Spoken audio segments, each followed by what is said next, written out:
시편 88편 1절부터 해서 18절까지 말씀을 우리 한 절씩 교독해서 읽도록 하겠습니다. 시편 88편 1절부터 18절입니다. 구약성경 869페이지에 있습니다. 1절부터 18절 말씀 한 절씩 교독하겠습니다. 주님, 나를 구원하신 하나님, 낮이나 밤이나 내가 주님 앞에 부르짖습니다. 내 기도가 주님께 이르게 하시고 내 울부짖음에 귀를 기울여 주십시오. 나는 고난에 휩싸이고 내 목숨은 스올의 문턱에 다다랐습니다. 나는 무덤으로 내려가는 사람과 다름이 없으며 기력을 다 잃은 사람과 같이 되었습니다. 이 몸은 또한 죽은 자들 가운데 버림을 받아서 무덤에 누워있는 살해된 자와 같습니다. 나는 주님의 기억에서 사라진 자와 같으며 주님의 손에서 끊어진 자와도 같습니다. 주님께서는 나를 구덩이에 밑바닥 칠흑같이 어두운 곳에 던져버리셨습니다. 주님은 주님의 진노로 나를 짓눌렀으며 주님의 파도로 나를 압도하셨습니다. 주님께서는 나의 가까운 친구들마저 내게서 멀리 떠나가게 하시고 나를 그들 보기에 역겨운 것이 되게 하시니 나는 갇혀서 빠져나갈 수 없는 몸이 되었습니다. 고통으로 나는 눈마저 흐려졌습니다. 주님, 내가 온종일 주님께 부르짖으며 주님을 바라보면서 두 손을 들고 기도하였습니다. 주님은 죽은 사람에게 기적을 베푸시렵니까? 혼백이 일어나서 주님을 찬양하겠습니까? 무덤에서 주님의 사랑을, 죽은 자의 세계에서 주님의 성실하심을 이야기할 수 있겠습니까? 흑암 속에서 주님의 기적을, 망각의 땅에서 주님의 정의를 경험할 수 있겠습니까? 주님, 내가 주님께 부르짖고 첫 새벽에 주님께 기도드립니다. 주님, 어찌하여 주님은 나를 버리시고 주님의 얼굴을 감추십니까? 나는 어려서부터 고통을 겪었고 지금까지 죽음의 문턱에서 살아온 몸이기에 주님께로부터 오는 그 형벌이 무서워서 내 기력이 다 쇠잔해지고 말았습니다. 주님의 진노가 나를 삼켰으며 주님의 무서운 공격이 나를 파멸시켰습니다. 무서움이 날마다 홍수처럼 나를 에워쌌으며 사방에서 나를 둘러쌌습니다. 주님께서 내 사랑하는 사람들과 이웃을 내게서 떼어놓으셨으니 오직 어둠만이 나의 친구입니다. 아멘. 우리가 읽은 오늘 이 시편은 시편 150편 중에 가장 암울하고 절망적인 탄원시입니다. 이 시는 다른 탄원시와는 조금 다릅니다. 일반적으로 탄원시는 자신의 어려운 상황을 하나님께 아뢰지만 어느 부분에 가면 반전이 있습니다. 그러나 하나님께서는 이러이러하십니다. 그렇게 말하면서 하나님께 소망을 두는 그런 내용으로 시가 끝납니다. 그런데 이 시는 그런 부분이 없습니다. 끝까지 어두운 현실만을 말합니다. 18절을 보면 주님께서 내 사랑하는 사람들과 이웃을 내게서 떼어 놓으셨으니 오직 어둠만이 나의 친구입니다. 그렇게 말합니다. 자기 인생에는 어둠만 있다는 거예요. 그러면 이런 질문이 듭니다. 하나님께서 이 시를 왜 성경에 남겨두셨느냐 하는 겁니다. 하나님은 이 시를 통해서, 이 시의 어두운 상황을 통해서 우리에게 무엇을 말하려는 것입니까? 그게 궁금해요. 이 시의 표제를 한번 살펴봅시다. 1절 윗부분을 보면은 고라 자손의 찬송시, 에스라 사람 헤만의 마스길 이런 말이 쓰여져 있습니다. 역대기를 보면 헤만이라는 사람은 에단, 아삽과 더불어서 포로기 이후에 성전에서 찬양을 담당했던 인물입니다.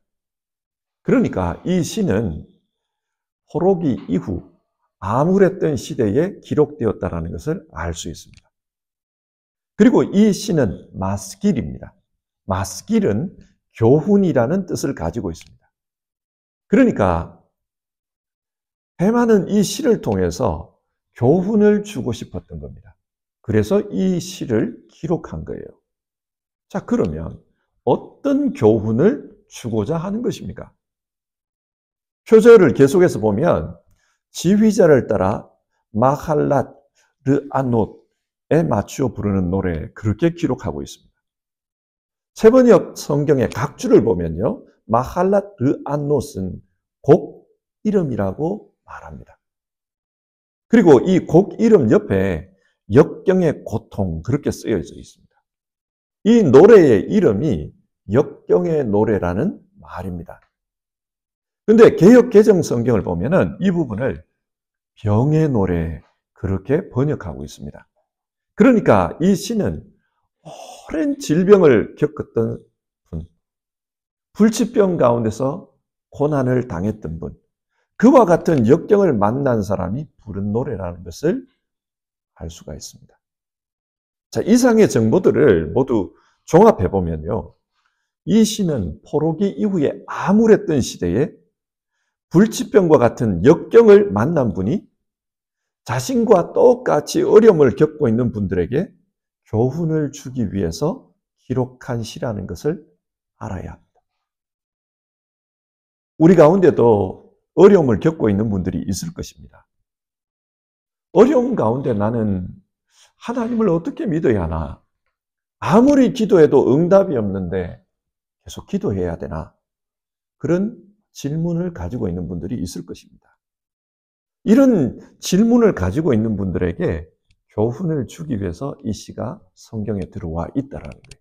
그러니까 이 시를 읽으면서 어려움 속에서 신앙하는 이들에게 성경은 뭐라고 교훈하는지 그것에 집중해 보았으면 합니다. 먼저 1절에서 9절의 내용을 살펴보겠습니다. 1절과 2절인데요. 주님, 나를 구원하신 하나님, 낮이나 밤이나 내가 주님 앞에 부르짖습니다. 내 기도가 주님께 이르게 하시고 내 울부짖음에 귀를 기울여 주십시오. 시인은 지금 하나님께 울부짖고 있습니다.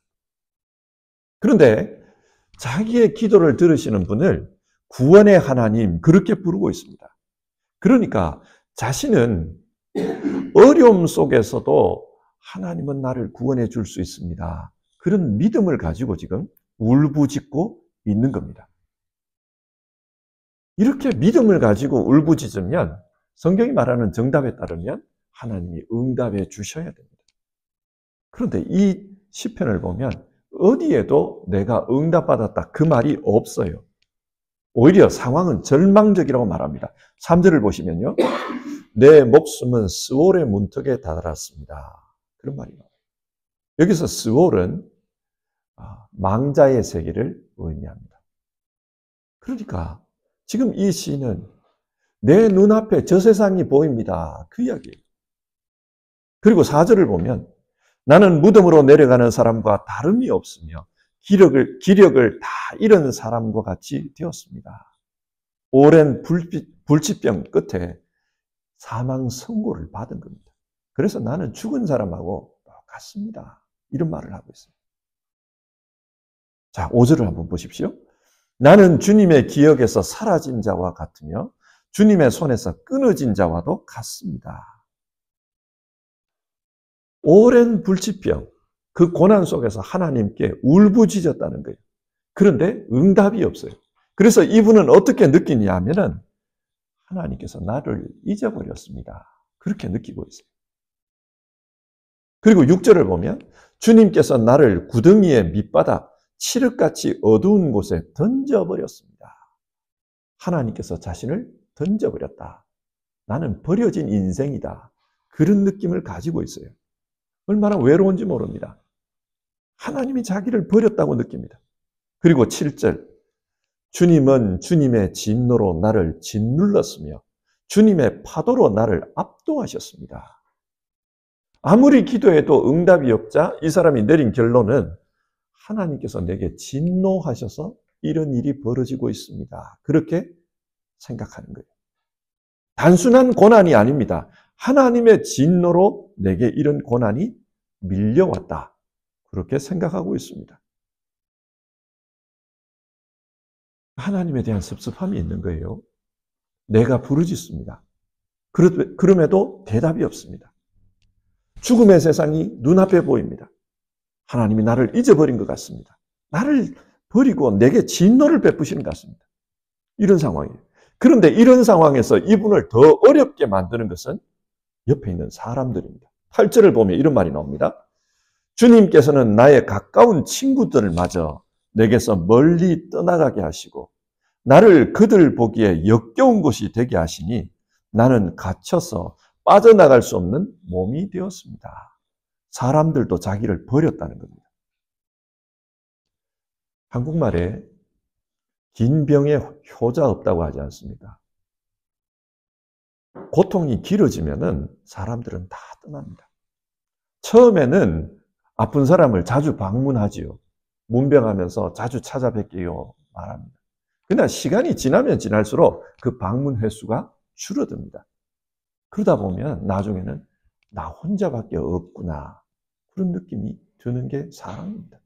이 시인이 지금 그래요. 그래서 나는 빠져나갈 수 없는 곳에 갇혔습니다. 이 말을 해요.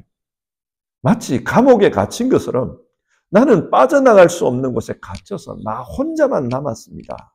극심한 외로움을 호소하고 있습니다. 이 시인의 상황을 보면은 절망적이에요. 병은 호전이 없고 사망 선고가 내려졌습니다. 하나님께 부르짖어도 하나님은 아무런 응답도 없고 자기를 잊은 것 같습니다. 위로해 주던 사람들도 다 떠나버리고 이제는 외로움만 더 커지고 있습니다. 그런데 이런 상황 속에서도 이 시인은 계속해서 하나님께 부르짖습니다. 9절인데요. 주님, 내가 온종일 주님께 부르짖으며 주님을 바라보면서 두 손을 들고 기도하였습니다. 온종일 주님께 부르짖고 있다. 두 손을 들고 간절히 기도하고 있다. 이야기를 해요. 자, 지금 이 시가 이런 절망적인 이야기를 통해서 무엇을 교훈하고 싶은 겁니까? 어려움을 만났을 때 응답이 없더라도 하나님께 부르짖어라. 그걸 교훈하는 거예요. 왜 하나님께 부르짖으라고 합니까? 하나님은 살아계신 분입니다. 살아계시기 때문에 우리의 기도를 들으십니다. 뿐만 아니라 우리가 몸부림치면서 부르짖고 있는 그 간절함을 보고 계십니다. 그렇기 때문에 이 사실을 믿고 하나님 앞에 기도하기를 멈추지 말라. 그것을 교훈하고 있습니다. 우리의 삶은 이 땅에서 끝나는 게 아닙니다. 이 땅의 시간이 멈추면 하나님과 함께 살아가는 영원한 시간이 있습니다. 그렇기 때문에 이 땅에서 우리의 기도가 응답되지 않더라도 그 기도는 실패가 아니라는 거예요. 응답되지 않더라도 하나님께서 그것을 보고 계시기 때문에 하나님의 시간 속에서 보면 그 기도는 의미 있는 기도라는 겁니다. 예수님을 한번 생각해 보십시오. 십자가에 달렸습니다. 모든 게 끝났습니다. 마지막 호흡을 거칠게 들이쉬고 있었습니다. 그 순간 예수님께서 하신 기도는 아버지, 내 영혼을 아버지의 손에 맡깁니다. 그 기도였습니다. 왜 예수님께서 이런 기도를 하실까요? 하나님께서 보고 있다는 것을 아시기 때문입니다. 그리고 여기서 끝난다고 해서 끝난 게 아니라는 것을 아시기 때문입니다. 성도 여러분, 어려움을 만나서 응답이 없어도 부르짖는 것을 멈추지 마십시오. 우리가 그 순간에도 기도해야 되는 이유는 그게 끝이 아니기 때문입니다. 하나님이 보고 계십니다. 그리고 그것을 하나님이 보고 계신다는 사실을 믿고 기도하는 우리 모두에 대해서 하나님은 응시하시고 그리고 영원의 시간 속에서 우리에게 응답하실 것입니다. 착하고 진실된 종이라고 우리에게 응답하실 겁니다. 그래서 응답이 없어도 부르짖기를 멈추지 말라. 그것을 이 시는 교훈합니다. 두 번째 부분 한번 보겠습니다. 10절에서 12절입니다. 여기서 이 시인은 하나님 앞에 질문을 계속 던지고 있습니다. 주님은 죽은 사람에게 기적을 베푸시렵니까?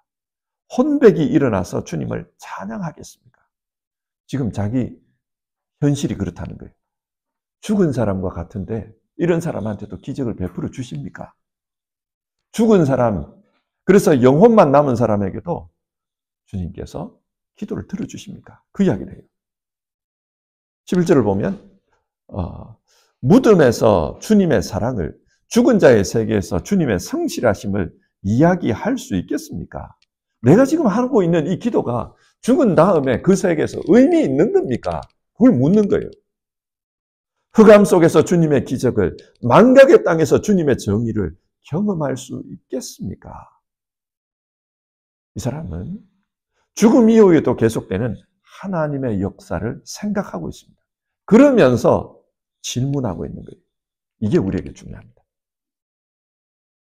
우리도 이성으로 해결되지 않는 상황을 만날 때가 있습니다. 세상이 왜 이렇지? 내 인생에 왜 이런 일이 일어나지? 나는 이런 처참한 상황에 처할 만큼 내가 나쁜 짓을 한 적이 없는데 왜 이렇지? 이런 질문이 일어날 때 있습니다. 그때는 하나님께 물어야 합니다. 하나님 왜 이러십니까? 내가 부르짖고 있는데 왜 응답 안 하십니까? 도대체 무엇이 문제입니까? 질문해야 합니다. 이렇게 질문하는 것이 중요한 이유는 질문하는 가운데 주어지는 깨달음이 있기 때문입니다. 저는 신앙이 하나님과 우리 사이에 분트라는 것을 믿습니다. 하나님은 자신의 영을 통해 우리와 분트가 되어주십니다. 우리와 함께 하십니다. 그 영으로 우리와 함께 하시는 하나님은 우리를 버려두시는 분이 아닙니다. 그렇기 때문에 우리가 질문하면 그 질문에 반드시 응답하십니다. 그런데 성경을 아무리 읽어봐도 하나님께 질문했지만 응답받지 못한 그런 사람들이 나옵니다. 기도했더니 곧장 하나님께서 말씀으로 찾아오시는 경우도 있지만 그러나 침묵하시는 경우도 많습니다. 아니, 어찌 보면은 대부분의 경우 하나님께 질문해도 그 대답을 직접 듣지 못하는 경우가 더 많습니다. 그러나 여러분, 질문하면 하나님은 우리 마음으로 하여금 생각하게 합니다. 질문하면 우리 마음 속에서 마치 물결을 이렇게 탁 때려서 파동이 일어나는 것처럼 우리로 하여금 생각하게 하십니다. 그리고 그 생각의 끝에 하나님의 뜻이 무엇일까? 우리로 하여금 하나님의 뜻을 깨달을 수 있도록 인도해 가시는 것을 볼 수 있습니다. 저는 이것이 오히려 보편적인 하나님의 응답의 방법이라고 생각합니다. 하나님은 침묵 가운데 우리 심령으로 하여금 하나님의 뜻을 발견하도록 그렇게 인도해 가십니다. 그렇기 때문에 어려움을 만났을 때 질문에도 응답이 없어도 우리는 계속 질문해야 합니다. 그렇게 질문하면 하나님께서 우리 마음에 하나님의 뜻을 깨닫도록 하나님의 마음을 우리 속에 넣어주십니다. 예수님을 생각해 봅시다. 예수님께서 겟세마네 동산에서 기도하십니다. 간절히 기도했습니다. 하나님 침묵하셨어요. 십자가에 달리셔서 답답한 마음에 부르짖습니다. 나의 하나님, 나의 하나님, 어찌하여 나를 버리셨나이까? 하나님 침묵하셨습니다. 그러나 그 침묵이 귀를 막고 그 기도를 듣지 않는 것은 아니었습니다. 겟세마네 동산에서 기도하신 다음에 예수님의 태도가 달라집니다. 불안 속에서 나를 위해서 너희도 기도해달라. 내 옆에 좀 머물러 있어달라. 제자들에게 부탁했던 그 주님께서 기도 이후에 담대하게 제자들에게 말합니다. 일어나라. 함께 가자. 우리를 찾는 자가 오고 있다. 가자고 그럽니다. 하나님의 마음을 느낀 겁니다. 십자가에 달려 울부짖는 가운데 하나님의 역사가 느껴집니다. 어떻게 해요? 정오가 되었을 때 하늘이 캄캄해졌다는 말이 나옵니다. 숨을 거두셨을 때 성전 휘장이 찢어지고 둘이 되었다. 그 말이 나옵니다. 하나님은 침묵하셨지만 예수님의 기도를 듣고 계셨습니다. 그래서 하나님 당신께서 어떤 마음인지를 보여주시는 겁니다. 예수님은 그걸 느낀 겁니다. 오늘 우리에게도 마찬가지입니다. 내가 다 할 수 없지만 답답한 마음에 질문하며 하나님께 따지고 들면 그것이 기도가 됩니다. 그리고 그 기도에 대해서 하나님은 하나님 자신의 마음을 우리 속에 넣어주십니다. 느끼게 하십니다. 이게 하나님의 응답입니다. 그러므로 우리는 답답할 때는 따지며 질문해야 됩니다. 그게 기도입니다. 세 번째 부분을 보면요. 13절에서 18절의 말씀입니다. 13절. 주님, 내가 주님께 부르짖고 첫 새벽에 주님께 기도드립니다. 정말 경건한 마음에 하나님 앞에 기도를 드립니다. 그런데 그 기도의 내용을 보면 이런 내용이 나와요. 15절. 나는 어려서부터 고통을 겪었고 지금까지 죽음의 문턱에서 살아온 몸이기에 주님께로부터 오는 그 형벌이 무서워서 내 기력이 다 쇠잔해지고 말았습니다. 이 사람은 어려서부터 고통을 겪었고 지금 이때까지 죽음의 문턱에서 왔다 갔다 하고 있다고 그래요. 한평생 자신의 삶이 고통 그 자체라고 말합니다. 그러면서 울부짖습니다. 88편 1절을 보면 이 기도를 2절을 보면 이 기도를 내 울부짖음이라고 표현을 하고 있습니다. 이 사람은 응답 없는 이 상황에 대해서 하나님께 울부짖고 있습니다. 14절 보면 주님, 어찌하여 주님은 나를 버리시고 주님의 얼굴을 감추십니까? 이 말 속에는 이분의 울부짖음, 그 울분이 그게 담겨져 있습니다. 성도 여러분, 우리가 믿는 하나님은 우리의 고통을 공감하시는 분입니다. 히브리서 4장 15절을 보면요. 우리의 대제사장은 우리의 연약함을 동정하지 못하시는 분이 아닙니다. 그렇게 말합니다. 우리의 연약함을 동정하실 수 있는 분입니다. 그가 찔림은 우리의 허물을 인하며 그가 상함은 우리의 죄악을 인합니다. 주님께서는 찔리고 상하셨기 때문에 우리의 연약함을 충분히 느끼시는 분입니다. 그렇기 때문에 그 주님 앞에 울라라는 거예요. 울으라고 말합니다. 탈무드에 이런 말이 나온다고 하지 않습니까? 사람 앞에서는 웃고 하나님 앞에서는 울라. 여러분, 내 답답함을 사람 앞에 울어봤자 그 울음 보고 한순간에 이런 동정을 해줄 수 있습니다. 그러나 그 울음이 자칫 또 다른 공격의 빌미가 될 수 있어요. 아, 저게 저 사람의 약점이구나. 그렇게 될 수가 있습니다. 그래서 이 탈무드는 사람 앞에서는 웃고 하나님 앞에서 울라. 그 이야기를 합니다. 우리를 공감해 주실 수 있는 분은 하나님밖에 없습니다. 하나님 앞에서 우는 게 중요합니다. 그게 기도다. 그게 기도다. 그걸 말합니다. 저는 제가 목사가 된 게 참 감사해요. 목사가 된 것을 감사하는 이유는 단순합니다. 여러분, 목사의 삶은 생각처럼 그렇게 좋은 게 아니에요. 저는 제 아들에게 목사하지 말아요. 절대 하지 말아요. 왜냐? 고달픕니다. 어떤 면에서 고달프냐? 늘 교인들 생각이에요. 누구 이야기를 듣고 나면 그 이야기가 머릿속에서 떠나지가 않습니다. 하루 종일 그 생각이 납니다. 늘 교인들 생각이. 늘 다른 사람 생각이. 누가 잘 됐다더라. 그 이야기는 듣고 나서 금방 잊어버려요. 근데 누가 어떻다더라. 아프다더라. 그 집에 어떻다더라. 이야기는 하루 종일 가요. 그리고 교인들한테 듣는 이야기는 좋은 이야기. 우리 집에 이런 좋은 일이 있습니다. 이런 이야기보다는 안 좋은 이야기를 많이 들어요. 늘 그렇습니다. 그걸 가지고 기도를 해요. 그런데 가끔씩 보면 기도를 하는데 그분이 뾰로통할 때가 있어요. 그래서 제가 상상해봐요. 왜 저럴까? 아마 적극적으로 위로를 안 해준다고 그러시는 것 같아요. 근데 여러분, 목사가 기도하면서 가가지고 네, 오늘 당신을 위해서 몇 분 기도했습니다. 또 그 다음날 전화해가 네, 오늘도 당신을 위해서 몇 분 기도했습니다. 이럴 수 있습니까? 네. 오른손이 하는 걸 왼손이 모르게 하라 그랬는데 그럴 수 없어요. 그러다 보면 교인들은 좀 화가 나시나 봐요. 나는 이렇게 힘든데 모른 척한다. 그렇게 생각하시는 것 같아요. 그렇다고 내가 여러분을 위해서 이럽니다. 나팔 불 수는 없잖아요. 그러다 보면 이 목사의 삶이 생각보다는 고달픕니다. 그런데 그런 생각이 들어요. 만약에 내가 목사가 되지 않았으면, 내 인생에 어려움이 없으면 기도할까? 그런 생각을 해봐요. 내가 목사가 되지 않았으면 내가 새벽마다 교회에 나올까? 아침마다 일어나서 창밖을 쳐다보면서 하나님 오늘도 도와주십시오. 내가 이런 기도를 할까? 그런 생각을 해봐요.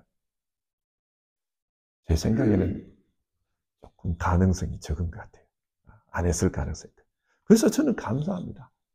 이런 상황에서라도 기도할 수 있게 해주셔서 감사하고, 나 같은 이기적인 인간이 그래도 교인들을 생각하면서 우리 교인들을 위해서 기도할 수 있게 해주셔서 참 감사합니다. 내가 이런 상황 아니었으면 나는 끝까지 이기적으로 살았을 겁니다. 그런 생각이 들어요.